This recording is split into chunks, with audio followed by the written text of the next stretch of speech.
Driving স্লটে বল পেয়েছেন, elegant cover drive, কভারের ফিল্ডারকে bit করেছেন। শামীম ইকবালের ব্যাটে ফরচুন বরিশালের।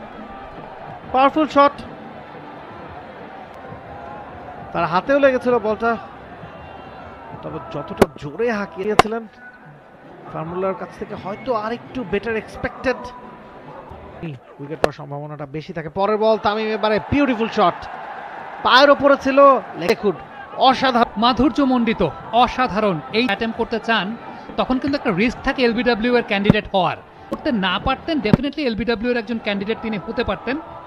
বেশ ভালো হেড পজিশন। চাতুরাঙ্গা তুলে মেরেছেন তামিম, ফিল্ডার আছেন কিনা ওই জায়গাটায়, না চার হয়ে যাবে, বল চলে গেছে সীমানার বাইরে এবং বলছে চাতুরাঙ্গা ডিসিলভা লেফট হ্যান্ডের অর্থোডক্স অফটা কাজে লাগাতেই চাইবেন শেষ ওভার যেহেতু পাওয়ার প্লে। পরে বল তামিম চালিয়েছেন, এবার 1 রান পাবেন, 2 রান পাবেন, আওতায় আর কে ছিল বলটা, he is on fire.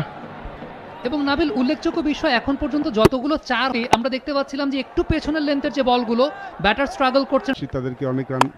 Tamim Iqbal কিন্তু ডাউন দিকে এসে মেরেছেন এবং বাউন্ডারি পেয়ে যাবেন এখান থেকে, দারুণ শট তিনি মারলেন, দেখলেন, বললেন যে না একটু তোমরাও একটু জাগ্রত হও।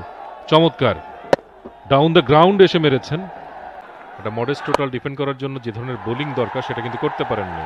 এবার তামিমের ফিটটি 44 বল থেকে 50, পুরো স্টেডিয়াম করতালিতে ফেটে পড়েছে।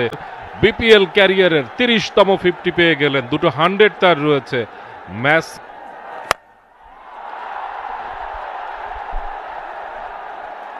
50 পেরিয়েছেন, এর পে গেলেন প্রথম দিনের খেলায়। যদিও জার্সি তামিম লফটেড খেলেছেন সোজা, ফিল্ডারের নাগালে দাস ছিলেন সেই ক্ষেত্রে, ফিল্ডার চলে গেছেন, বলটা তারপর ঘুরিয়ে ঘুরিয়ে সেই বাড়ি খেলো, অর্থাৎ বাউন্ডারিটা চলে আসবে। স্লোয়ার ডেলিভারি অফ কাটার সারা পেরেরার, তামিম দিতে পারেননি, স্লাইস করে দিয়েছিলেন খানিকটা, বাউন্ডারিতে শুরু করেছেন, ও হো মিস করলেন, চলে গেছেন ঝকঝকে একটা নক থিসারা পেরেরা। এটা ছিল সেই জায়গাটায় অবশ্য খানিকটা স্বস্তি পাবেন, ফিরিয়ে দিয়েছেন।